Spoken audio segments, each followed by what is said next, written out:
Greetings as you gather for the United Nations 54th Commission on the Status of Women. I wish I could be there in person with you today.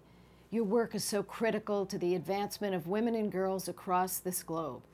In early 2009, I became the chairman of the first ever Foreign Relations Subcommittee to focus specifically on global women's issues. Through this subcommittee, we're shining a spotlight on issues affecting women worldwide, and we're working to improve conditions for women. The subcommittee has looked at how rape is used as a weapon of war and a tool of genocide in Darfur and the Democratic Republic of the Congo. We just held a hearing on the status of women and girls in Afghanistan, where women have borne the brunt of the war, a brunt of the violence and tragedy that plagued the nation for decades.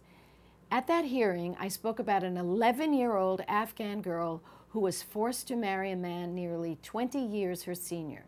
Distraught, the girl set herself on fire because she didn't want to be a wife at 11 years of age.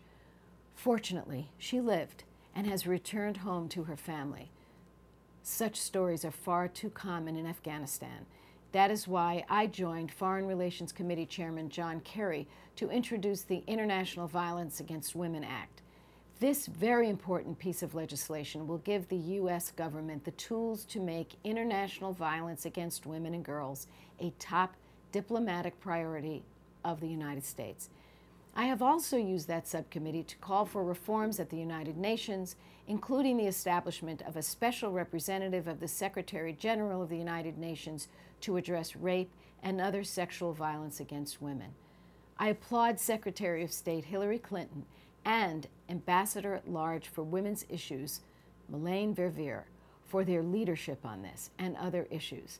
I also applaud all of you for working every day to advance the rights of women and girls around the world.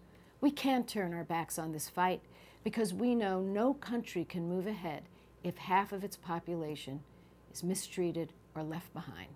Thank you again for all that you do.